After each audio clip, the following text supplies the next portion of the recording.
الحكيم رب اشرح لي صدري ويسر لي أمري واحلل عقدة من لساني يفقهوا قولي. Tersambung kuliah kita setelah sebulan tertangguh kerana Ramadan. Sambungan daripada surah Al-Insyiqaq. Ayat seterusnya, qala Allah Ta'ala, ya ayyuhal insanu innaka kadihun ila rabbika kadhan famulaqih. Hei manusia, Allah Ta'ala kadang-kadang dipanggil manusia dengan insan. Kadang-kadang Tuhan guna plural, jamak, ya ayuhan nas. Kadang-kadang Allah Ta'ala sebut ya bani Adam, wahai anak Adam. Ketiga-tiga tadi maksudnya menuju pada manusia. Bila sebut manusia, termasuk Islam atau bukan Islam, termasuk yang beriman atau kufur, termasuk yang taat atau maksiat, termasuk semua spesies manusia, tak kira Melayu ke, Arab ke, Cina ke, Jepun ke, Siam ke, tak kira, semua sekali. Kenapa? Sebab semuanya hamba Allah Ta'ala belaka. Maka Tuhan berhak memanggil kita dengan insan, wahai manusia. Jadi kenapa beza insan dengan nas tadi? Insan ni lebih, kita kata, individualistik. Setiap manusia. Ya ayyuhal insanu innaka kadihun ila rabbika kadhan famulaqih. Kamu berusaha. Manusia ni usaha. Usaha ni ada dua. Usaha buat baik, usaha buat yang tak baik. Sama ada taat atau maksiat, sama ada cari rezeki halal atau haram, sama ada buat maksiat, buat taat ataupun langgar perintah Allah Ta'ala. Macam itulah manusia. Baru 9 hari, 8 hari kita tinggal ke Ramadan, tapi kita dah macam lupa dah bahawa kita sudah melalui madrasah Ramadan untuk kita didik nafsu kita, didik perangai kita. Tapi bila lepas Ramadan, kita patah balik pada asal. Masjid surau lengang kembali, Quran tidak lagi dibaca, majlis-majlis ilmu kembali suram. Kenapa?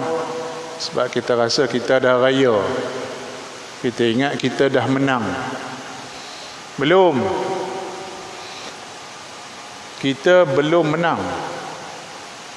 Bila kita menang, bila kita lulus, bila kita berjaya masuk ke dalam syurga Allah Ta'ala, baru lulus. Faman zuhziha 'anil nar wa udkhilal jannata faqad faz.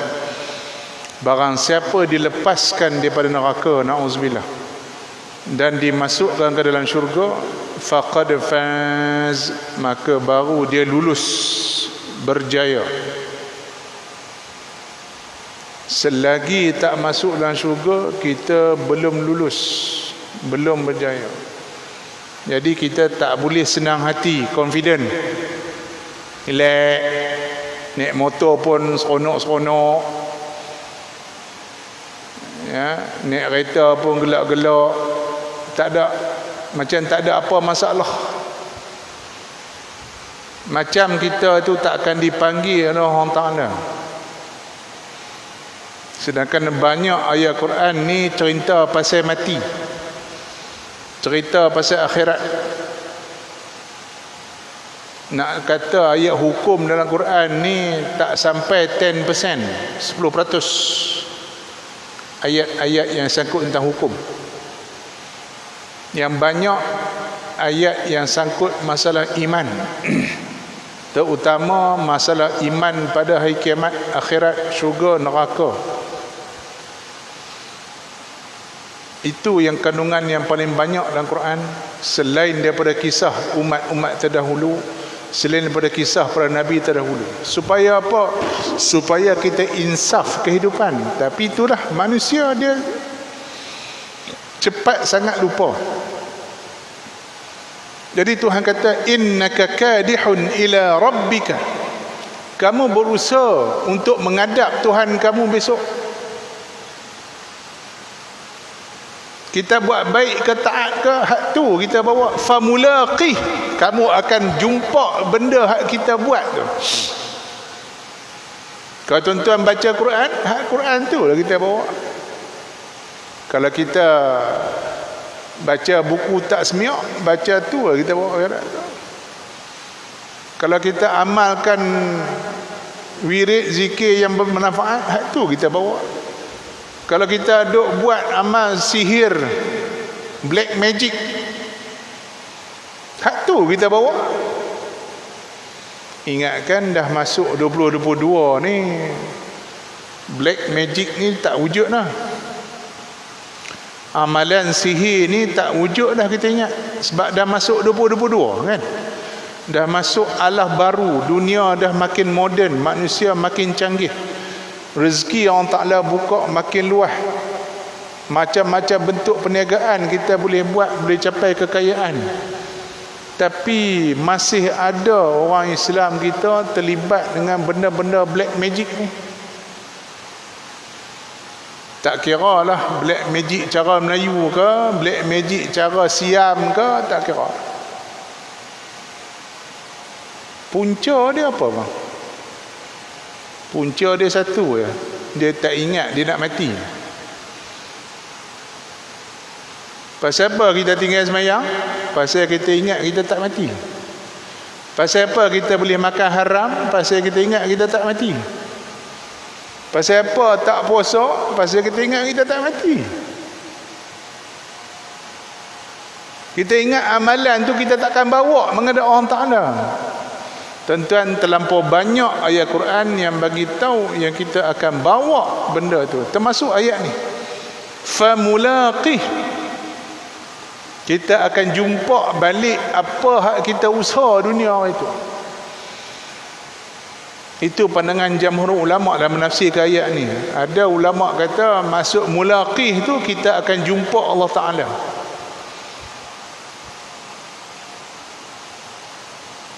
Macam mana kita usaha dunia itu? Kita usaha masuk, ada dua. Usaha kita nak menghampirkan diri dengan Tuhan, atau kita usaha untuk menjauhkan diri kita daripada Tuhan.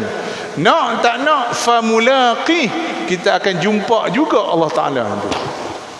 Ada dua tafsiran ulama itu. Tafsiran pertama, kita akan jumpa amalan kita yang kita bawa itu. Yang kedua, kita akan menghadap Allah Ta'ala juga, walaupun kita nak atau tak nak. Patut benda ni serius. Jadi serius dalam hidup kita. Tapi hak tu lah, kita tengok hari ni macam-macam kes.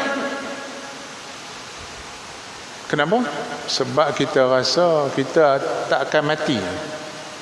Kita rasa duit kita tu boleh selamatkan kita dunia akhirat. Jama'a amalan wa addadah, yahsabu annama lahu akhladah. Dia himpun duit, kira himpun, kira himpun. Siap tunjuk dari dalam Facebook, siap tunjuk lagi YouTube, duit banyak, megah, kereta banyak, rumah besar, anak beranak ramai, tunjuk, share kawan-kawan, tunjuk.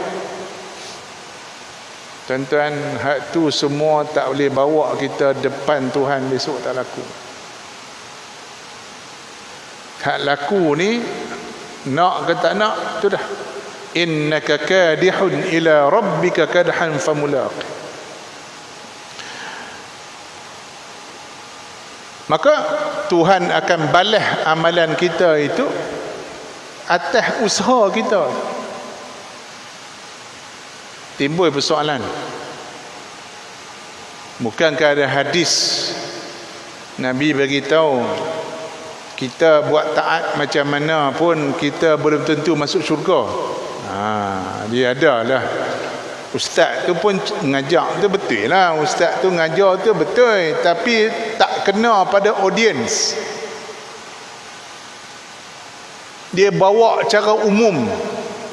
Dia kata Nabi bagi tahu kita sembahyang banyak mana pun, ibadat banyak mana pun tak tentu masuk syurga. Jadi hak ni memang kaki tak sembahyang dah, hak dah dengar tu. Sembahyang dak, puasa dak, sedekah jauh sekali. Bila ustaz ngajar macam tu, sembahyang tak tentu masuk syurga, tak payah sembahyang. Sama ada ustaz tu bingung ataupun hang mengajak tu dengar tu pekak. Tu ya salah satu. Tu satu hadis. Ni ayat Quran. Punya berlambak ayat Quran bagi tahu wa basyiril ladzina amanu wa amilus solihat anna lahum jannatin tajri min tahtil anhar. Khabarkan gembira kepada orang yang beriman dan amal soleh, pada mereka itu syurga. Berlambak ayat Quran, wasari'u ila maghfiratin min rabbikum, berlomba-lombalah kamu kepada keampunan Allah, wa jannatin, yang hasilnya nanti akan dapat syurga, yang mana arduhas samawati wal ard, luahnya seluas langit dan bumi. Banyak ayat Quran suruh kita amal soleh supaya kita jauh dari neraka, boleh masuk syurga. Ada satu hadis yang kata kita tak masuk syurga dengan amalan. Adilkah kita baca satu hadis kita tolak semua ayat Quran tadi? Bang, adil ke tak, saya nak tanya. Tu pemahaman yang singkat. Habis tu nak faham macam mana ustaz? Hak tu yang Nabi cakap tu, kamu tak masuk syurga dengan amalan kamu tu, Nabi cakap kat sahabat yang ahli taat, yang ahli masjid, yang rajin ibadat. Khusus Nabi tak gelembung pada orang ramai macam tu. Nabi tak cakap, oi orang ramai, korang semayang pun tak tu masuk syurga. Nabi tak cakap macam tu. Pada dengan ustaz tu pun pekak, pada orang mengaji tu pun bengong.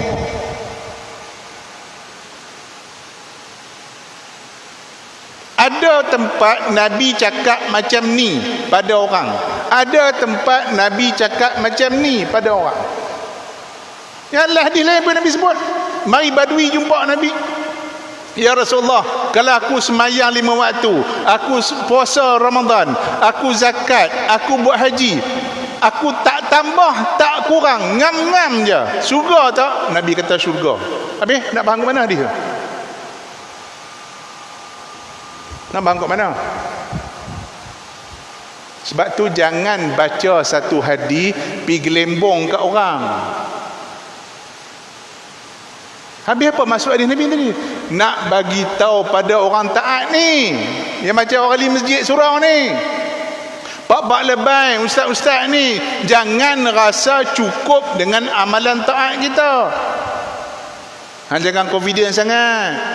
Hang jangan ingat hang sembahyang banyak masuk syurga. Macam mana? Buat lagi. Tambah. Jangan rasa bangga, woi aku pahala banyak, confirm masuk syurga. Nah, tak boleh macam tu. Tu nak faham hadis tu.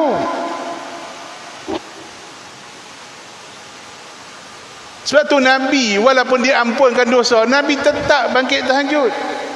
Nabi tetap baca Quran. Sayyidina Uthman setiap kali sembahyang khatam Quran. Sayyidina Umar mengaji Quran, belajar tafsir 12 tahun. Berapa lama bang? 12 tahun. Sayyidina Umar mengaji tafsir 12 tahun. Kita mengaji berapa lama? Kita. Sayyidina Umar, orang Arab, sahabat Nabi, belajar dengan Ibnu Abbas 12 tahun. Kita dalam Melayu, bahasa Arab pun tak erti, mengaji pun malas. Mai pula ustaz kata sembahyang tak tunggu masuk syurga, tak sembahyang. Mampu. Bukan maksud macam tu nak faham hadis tu. Hadis tu dibaca kepada orang yang memang ahli taat, ahli masjid, ahli surau. Kepada orang awam, tambah-tambah yang kaki tak semayang, kena cakap tak semayang masuk neraka, cakap macam tu. Semayang boleh pahala, boleh masuk syurga, baru dia buat.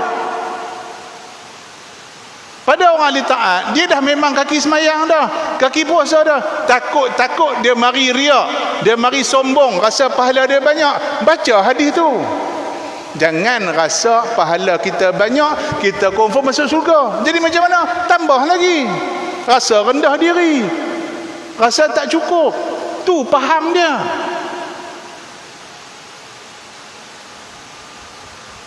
Mengaji betul-betul tak mau dengar YouTube. Tu bala. Faham tak? Nak kena faham macam tu.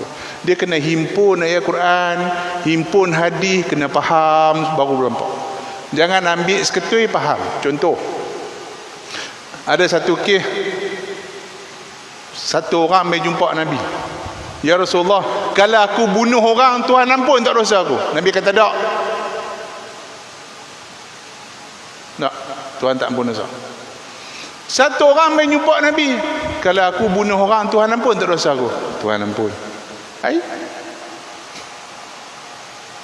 Pasal apa tadi Nabi kata Tuhan ampun, Tuhan kata tak, Nabi kata Tuhan tak ampun? Sebab hak mai tanya tu ada dua spesies. Hak pertama tadi tu dia tak bunuh lagi, tapi duk geram nak bunuh kawan lama dah. Geram, dendam, marahnya pasal. Jadi sebelum bunuh pergi tanya Nabi tu, kalau aku bunuh orang, Tuhan ampun tak dosa? Kalau Tuhan kata ampun, Nabi bunuh dalam Allah tu. Nabi kata tak ampun, dia tak jadi dia bunuh. Hak tadi yang kedua tu pasal apa Nabi kata Tuhan pun? Nabi tahu dia dah bunuh orang dah, dia dah buat dosa dah. Tuhan ampun. Tu. Macam tu lah cara kita dakwah. Jadi ustaz kena cakap macam tu lah. Satu orang tanya, ustaz, kalau tak puasa Tuhan ampun tak dosa? Ampun. Sedap tak puasa dia. Tak apa lah, ni tak usah puasa dulu, besok nak mati baru tobat. Punya tak cerdik jadi ustaz macam tu. Jangan dengar dia orang tanya terus jawab. Tak boleh. Tanya dulu, tengok keadaan dia macam mana. Dia memang tak nak puasa, dapat jawapan macam tu, sedap dekat dia.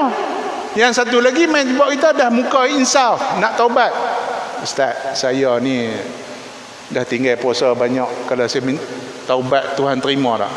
Jawablah, oh Tuhan terima. Dia ada beza, situasi tak sama. Sebab tu jadi ustaz, tok guru ni jangan main jawab kok suka je, tengok sama orang yang tanya ni. Ni jadi masalah, celaru habis. Banyak sekali Al-Quran Tuhan bagi tahu pada kita, faman ya'mal misqala dzarratin khairan yarah. Barang siapa buat seberat zarah, tuan-tuan pergi ambil kuman, tuan-tuan timbang ni virus apa COVID ni. Kalau tuan-tuan pergi tanya doktor berapa berat seekor virus tu pergi tanya doktor tu pun kata tuan gila ke apa, tak ada siapa pergi timbang berat virus tu, tak ada siapa pergi timbang berapa gram. 0.0.001 gram tak tahu sampai ke tak. Kalau seberat itu sekalipun kita buat amalan, Tuhan akan tunjuk pada kita. Nak buang mana ayat Quran ni? Nak buang tak mana ayat Quran ni? Ada soalan kena jawab dengan bahasa fiqh, ada soalan kena jawab dalam bahasa tauhid. Apa bahasa fiqh? Buat baik boleh syurga, buat maksiat boleh neraka. Itu bahasa fiqh. Apa bahasa tauhid? Itu yang kita faham dalam bahasa tauhid. Orang buat maksiat macam mana pun terpulang pada Allah Ta'ala, dia nak bagi masuk syurga, masuk. Sebab Tuhan tu maha kuasa, syurga dia punya, betul lah. Tapi bukan kalau Quran juga beritahu, fa amma man tagha wa asara al-hayata ad-dunya fa innal jahima hiyal ma'wa. Siapa yang melampau batas di dunia ni, buat maksiat, melebihkan dunia pada akhirat, maka neraka tempat dia. Nak faham kat mana ya Quran tadi? Ada.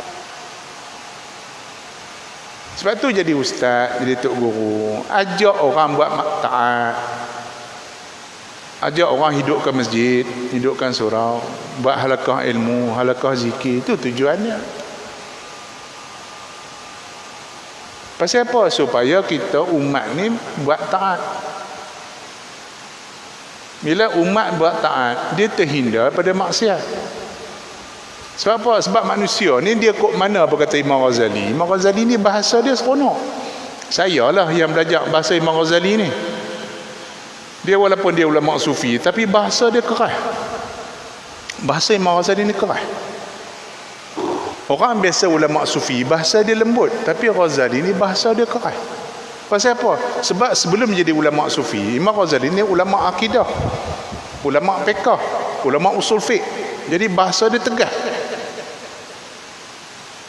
Apa kata Imam Ghazali? Celakanya hati manusia ni, nampak sedap bahasa dia bubuh. Celakanya hati manusia ni, kata Imam Ghazali. Kalau dia tak ingat Allah Ta'ala, dia tak masuk ilmu, dia tak semayang, dia tak ibadat, tak zikrullah, dia duduk diam, dia tak apa. Macam tuan-tuan ada gelas kat rumah, tutup elok-elok, duduk itu. Macam air mineral kita beli bubuh ikat elok, tak ada apa-apa, duduk macam tu. Sebab apa? Duduk tutup elok-elok. Kalau hati manusia ni macam tu, tak apa, kata Imam Ghazali. Tapi hati manusia ni, kata Imam Ghazali, kalau tak zikir, tak baca Quran, tak ibadat, tak ingat Allah Ta'ala, dia pergi ke lain. Dia masuk setan dalam tu, dia masuk khurafat dalam tu. Bila tak masuk iman, dia masuk khurafat. Bila tak masuk zikir, dia masuk lara. Bila tak masuk ibadat, dia pergi maksiat. Itu dia. Sebab tu orang sufi, dia melazimkan diri dia dengan taat. Itu saja. Kenapa orang sufi ni duduk masuk tarikat?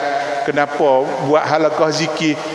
Tidak lain tidak bukan melatih diri supaya sentiasa ingat Allah Ta'ala. Tu je. Bukan pasal nak boleh kabat gunung jerai ke, nak jadi wali Jalatan Haya ke, bukan. Dia tak betul. Hak tu pun orang tak faham. Yang masuk tarikat tu pun dia tak faham masuk tarikat tu untuk apa. Masuk tarikat tu untuk melazim diri dengan zikrullah, tu je. Supaya lekat dalam hati kita tu Allah, Allah, Allah. Tu je. Kalau dah mulut kita sentiasa zikrullah, bismillah, alhamdulillah, Allahu akbar, subhanallah, hati kita pun Allah, Allah, subhanallah, agak-agak buat maksiat tak? Agak-agak. Tak ke? Habis kenapa kita boleh buat maksiat? Sebab masih lagi hati kita lalai. Tu je. Tu je. Sebab tu Tuhan kata, innaka kadihun ila rabbika kadhan famulaqi. Fa amma man utiya kitabahu biyamini. Tuan-tuan, kita ada berapa checkpoint bila mati besok? Checkpoint pertama bila kita nak mati tu. Dia ada checkpoint. Macam kita main marathon lah, ontai desa, dia ada checkpoint. Mati besok pun ada checkpoint. Checkpoint pertama masa malaikat nak ambil nyawa kita tu. Malaikat rahmat ke malaikat azab? Wan nazi'ati gharqa wan nashitati nashta. Ada dua malaikat nak cabut nyawa kita. Doa. Hak malaikat azab ke malaikat rahmat? Kalau malaikat rahmat, alhamdulillah. Dah boleh agak dah. Kita nak pergi mana? Checkpoint pertama. Checkpoint kedua dalam kubur. Lepas ke tak lepas soalan kubur? Kalau lepas, alhamdulillah, lepas checkpoint kedua. Checkpoint ketiga, berkumpul di padang mahsyar. Berkumpul pada mahsyar besok, tuan-tuan tengok lagi kanan tuan-tuan. Tengok kanan, tengok kiri, tengok depan, tengok belakang. Siapa keliling kita? Kau depan ni tok guru, depan ni tok guru, depan tok guru, belakang tok guru, belah nur sahabat, ulama. Alhamdulillah. Nak duduk sebelah Nabi tu payahlah. Muka kita ni. Nak duduk sebelah Nabi tu payahlah. Sebelah Nabi tu tentulah sahabat, ulama besar. Tapi kita duduk sekumpulan sekali. Nampak Nabi sayup tu, nampak lah. Nampak lah Sayyidina Umar, nampak sayup lah. Tapi kiri kanan kita tu 4 lebay. Satu kumpulan lah kira. Alhamdulillah. Tapi kalau bangkit-bangkit bang, tengok belah ni penyangak, belah ni penyamun, belah depan kaki skodeng, belakang mak rempit. Payah. Belah nu kali mutu, belah ni apa nama, betung kali. Dah payah. Sebab apa? Al-mar'u ma'a man ahabba yaumil qiyamah. Seseorang tu akan dihimpunkan bersama dengan siapa yang dia kasih di dunia itu. Kita dunia ni kita kasih siapa? Siapa yang kita concern di dunia ni? Nabi, sahabat, ulama, tabi'in, ulama hadis, kitab fiqh. Kita sibuk itu ke? Atau sibuk dengan artis, raja lawak? Fikir tengok. Fikir. Oh, tak boleh tahu, tengok. Aku pun tengok, saya pun tengok drama, tengoklah, cukuplah. Raja lawak, tengok, sudah. Bola, saya tengok, sukan, layan. Tapi tak payahlah nak sampai buh dalam kepala otak. Nak pergi hafal nama pemain bola, hafal. Dia ni pakai kasut warna apa, saiz apa, berapa gaji dia sebulan. Dia ni dulu wakil mana, dia sepak macam mana. Kalau kita tu kaki bola, pergi belajar, tak apa, ni dak juga. Main kaki bangku juga. Liverpool lawan Manchester. Saya pergi kedai makan sekali tu kat Ipoh. Ada mengaji di Ipoh. Jadi sementara tunggu maghrib tu, lepak kedai makan Zat. Tu dengar orang duk riuh. Kita ada tengah waktu jenai, tengok orang duk Ipoh. Ingat? Perak lawan Selangor ke, Perak lawan Kedah ke, kita pun tengok. Manchester lawan Liverpool. Yang duk jerit tu aku tengok muka Melayu. Kotlah muka Manchester ke, muka Liverpool ke, tak ada. Muka Melayu Jawa banyak. Tu hebatlah. Ni tegang-tegang orang ni. Jerit tengok main bola. Nak je teguk. Nak tanya sikit boleh? Apa bang? Nak tanya orang kampung hang ada ke main Liverpool 2-3 orang? Ke pak menakan hang ke pengurus Manchester ke? Kalau tanya macam tu mau bertumbuk saja kedai makan tu. Tak ada kerja tu.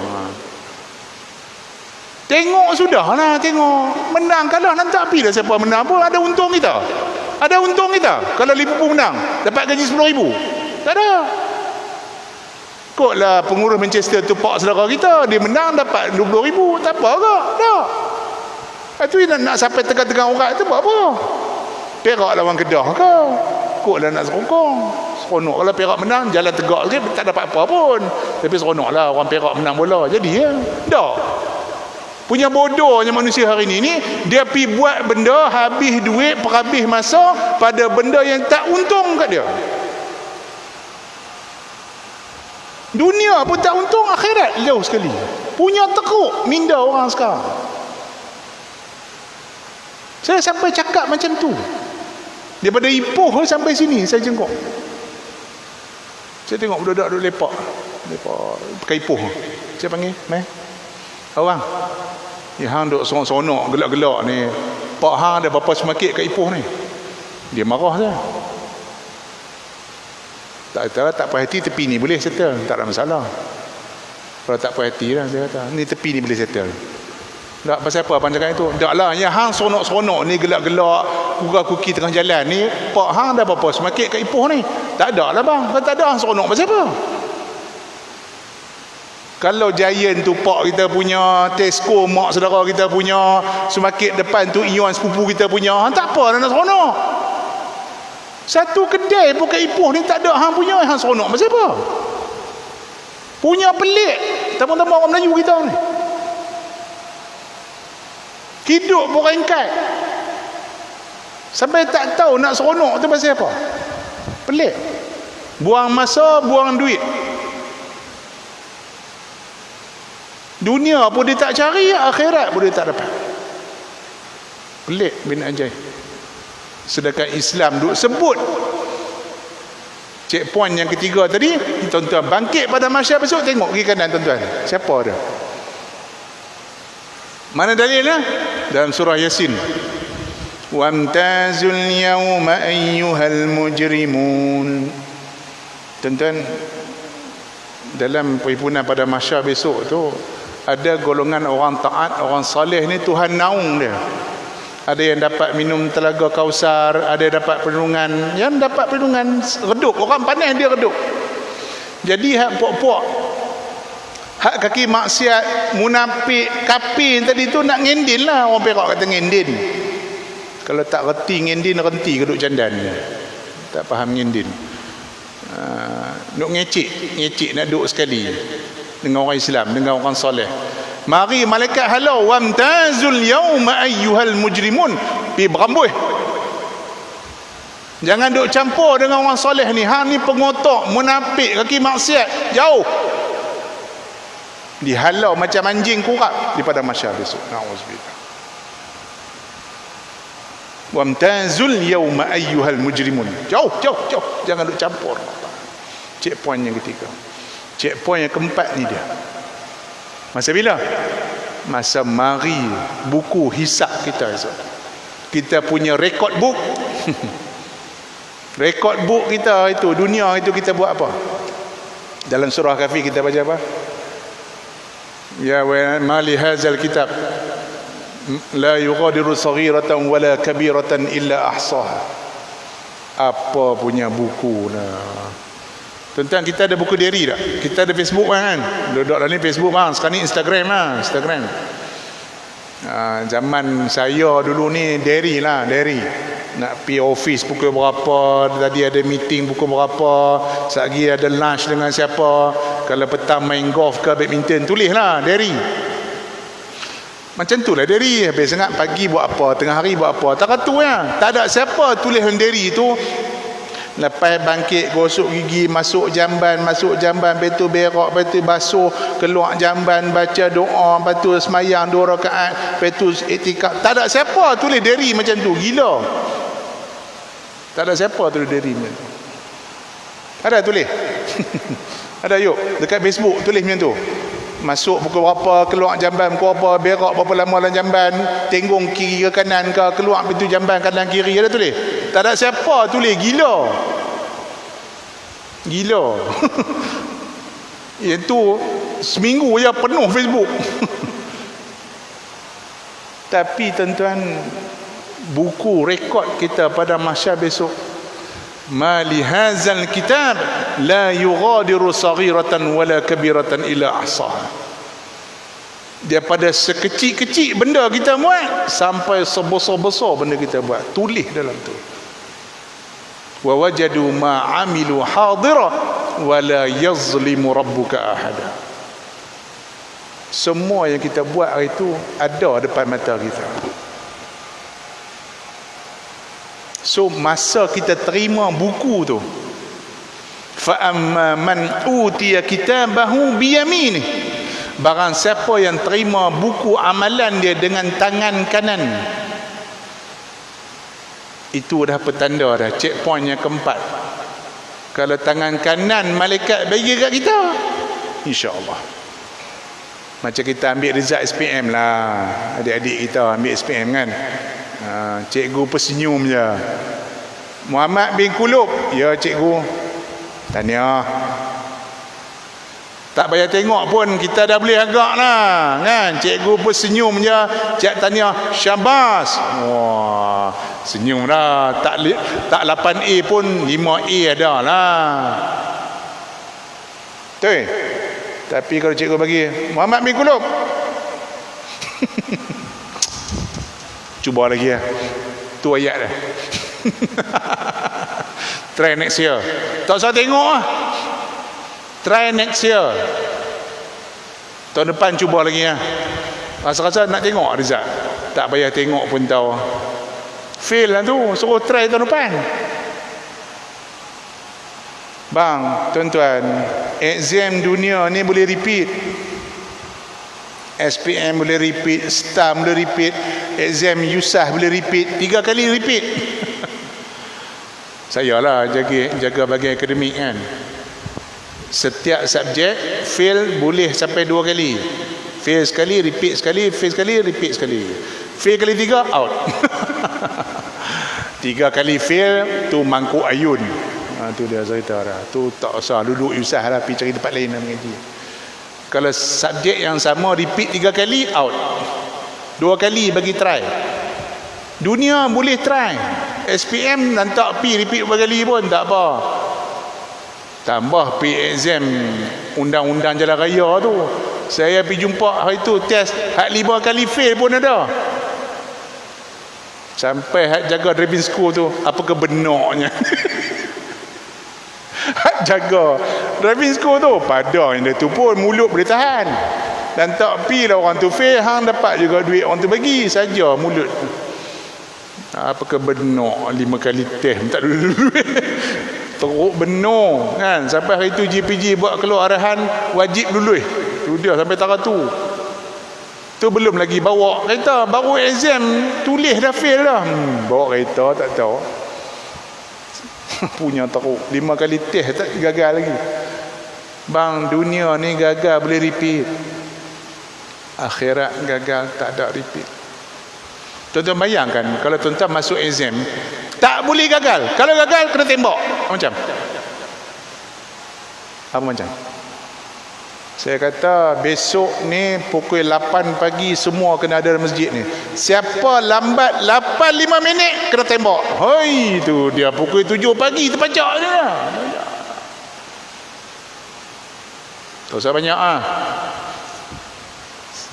Ya, siapa lambat tak ada gaji. Oh, tu dia main. Ni Tuhan bagi tahu kat kita. Hidup sekali ya dunia. Sekali kita gagal depan Allah Ta'ala pada mahsyar besok, no repeat. Tak ada patah balik ke dunia. Berapa kali Allah Ta'ala sebut dalam Quran, berapa kali Nabi sebut dalam hadis, tapi kita masih buat tak reti. Masih lagi buat perangai sama. Yang saya paling tak tahan tu, sampai sanggup buat benda yang kadang otak kita tak boleh masuk. Sampai boleh bunuh orang, sampai boleh bunuh anak sendiri, boleh bunuh pak sendiri, derhaka pada orang tua. Tuan-tuan, saya buat satu cerita, tuan-tuan nak bagi tuan-tuan faham. Satu hari ni, dia ni khadam raja dululah, raja dulu. Jadi tak macam mana ke dia ni didakwa cuai lah. Bukanlah cuai macam mana, buat servis tak cantik lah. Raja dulu kan, bila khadam dia buat kerja tak bagus, dia nak bunuh selalu. Tak panjang bicara, tuan-tuan tengok cerita hantuah dah. Hantuah dia kena fitnah, ya bunuh. Tun Muntahir, satu family kena bunuh. Punya teruk. Sejarah Melayu kita. Ni sejarah bukan sejarah Melayu, sejarah tanah Arab. Jadi raja tu dia ada anjing. Anjing tu memang khas untuk seksa orang. Jenis lapak. Siapa mai kena makan macam tu anjing. Jadi tah macam mana raja tu tak puas hati kat mamat ni, nak pergi tangkap, nak campak kat anjing tu. Jadi dia pun sembang dah dekat dengan in charge tadi tu. Aku minta tempoh lah 10 hari. 10 hari. Buat apa? hang jangan campur aku, tapi buah aku dalam kandang, bagi makan anjing ni 10 hari. Gad tu pun kena dia gamaknya, tak apalah, okeylah member punya pasal, bagilah advance 10 hari, ambil 10 hari masuk. Dalam masa 10 hari tu kawan tu pergi bagi anjing dia pelan-pelan bagi makan, bagi makan 10 hari. Habis 10 hari, raja ni dia nak tengok punya kerin hatinya. Orang putih panggil apa? Cold blood. Orang putih panggil cold blood. Hati kering. Kalau terjemah direct bahasa orang putih tu, darah sejuk. Kita kalau darah sejuk ni penakut. Tak, bahasa orang putih cold blood ni mana hati kering. Dia tak ada perasaan. Seronok tengok orang seksa. Ni raja-raja dulu punya perangai. Jadi dia pun nak tengok kuli tu kena ratah dengan anjing hidup-hidup. Bawa elok dia bawa depan-depan tu anjing tadi tu, lepas-lepas tengok kawan hak bagi dia makan tadi, hak 10 hari tu tak jadi kokok, melok ya, melok main jilat kaki. Yang raja ni kan, pasal apa anjing aku jadi pondan habis semua ni? Yang punya garang tu tiba jadi pondan habis anjing. Dia pun tanya, pasal apa anjing tu tak makan hang? Dia kata, tuan ni khadam tadi, saya bagi makan anjing ni 10 hari je, tapi anjing tu kenal saya, jadi dia rasa sayang kat saya sebab saya bagi makan dia 10 hari je. Tuan, saya khidmat dengan tuan 10 tahun, sebabkan fitnah sikit je tuan sanggup nak bunuh saya. Siapa lagi mulia, tuan ke anjing? Orang hari ni lebih teruk dari binatang. Tu perangai manusia. Tak tahu punca dia sebab tu tadi. Bila manusia jauh daripada ibadat, jauh daripada taat, jauh daripada zikrullah, dia masuk setan, masuk maksiat, dia akan lebih teruk daripada binatang. Tu dia gamak buat benda ni.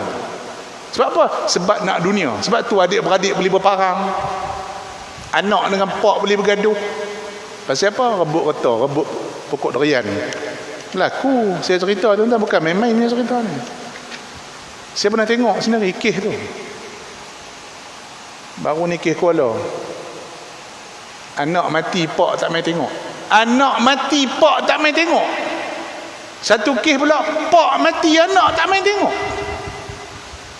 Tuan-tuan, saya kata tak masuk akal. Mak pak mati kita tak pergi tengok. Tak masuk akal. Tapi berlaku pada orang Melayu, pada orang Islam. Mana hilang kita punya sensitivity kita ni mana? Islam kita, Melayu kita, anak pula, kemanusiaan hilang bila apa? Bila nafsu menguasai kita. Lepas tu Islam suruh jaga benda-benda macam tu. Fa amma man utiya kitabahu bi yaminihi fasawfa yuhasabu hisaban yasira. Barang siapa menerima buku report book dia dengan tangan kanannya, maka jawab. Fa tu jawab syarat. Kalau tuan mengaji nahwu, jawab bagi amma. Dia ada dua, amma dengan imma. Lain. Kalau imma tu ada beza. Imma syakiran wa imma kafura, sama ada syukur atau kufur. Tu dalam mantik kena belajar tu. Tapi amma ni biasa dalam nahwu je. Dalam mantik tak guna.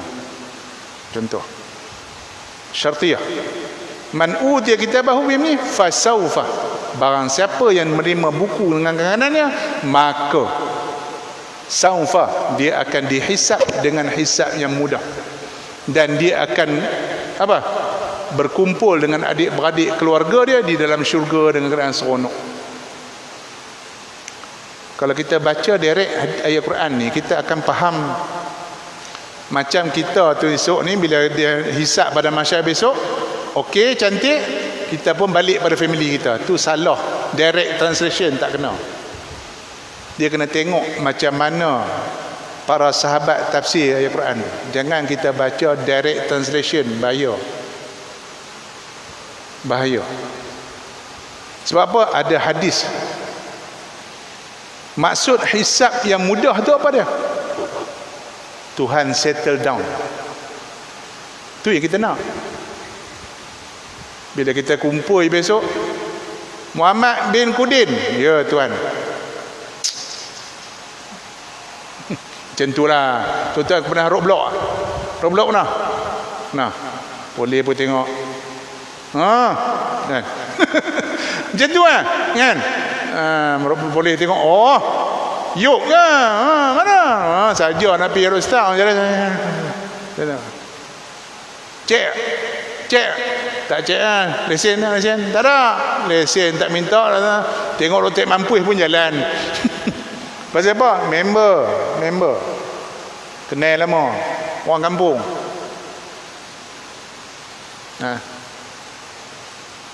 Itu maksud dia. Jadi barang siapa yang dapat buku timbangan tanganan besok, maka bukan masuk hisab itu maksudnya hisab yang ringan tu kena kira ya? Tak. Kata hadis ni, dia tak dikira pun. Walaupun ada dosa, mana ada orang tak ada dosa? Mana ada kita tak ada dosa bang? Kok mana banyak sikit mesti ada dosa. Tapi dengan sebab Tuhan bagi tangan kanan kita tu, maka kita akan terus. Tuhan tak tengok lah. Hari tu ada dosa sikit-sikit, tengok awet ke apa, jalan. Ya. Pasal apa? Sebab amal soleh kita mengatasi amal maksiat kita. Tu masuk rahmat. Tuhan pemudah. Jadi kita nak rahmat Tuhan tu, buatlah taat dunia. Adalah satu kebodohan, kata ulama tasawuf, bila kita melakukan maksiat, tinggalkan taat dengan semata-mata harap rahmat Tuhan. Tu bodoh berlipat kali ganda.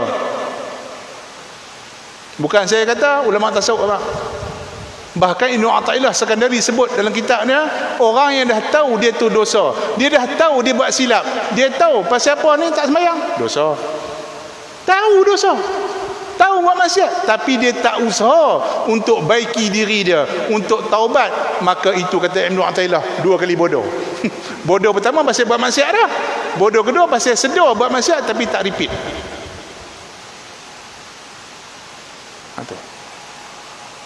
Faham tak? Kena baca tasawuf macam tu. Jangan pergi baca tasawuf macam geng-geng merapu gila meraban. Bila sembang tasawuf je, sembang pasal makrifat, sembang pasal martabat, makam ahwal. Kami tak mengaji macam tu tasawuf.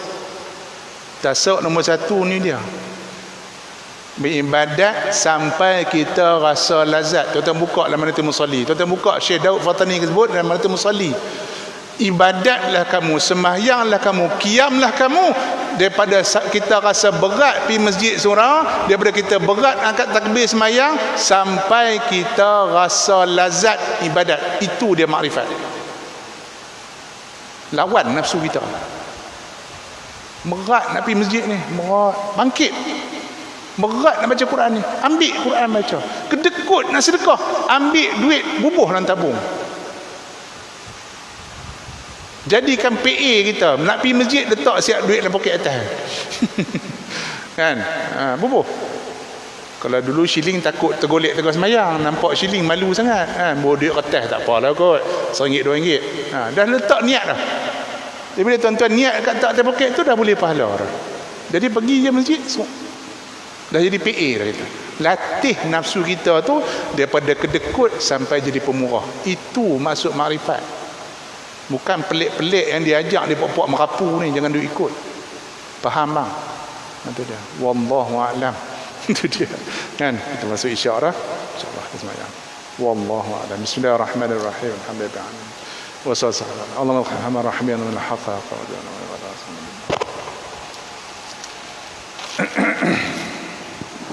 Sahabat Troya.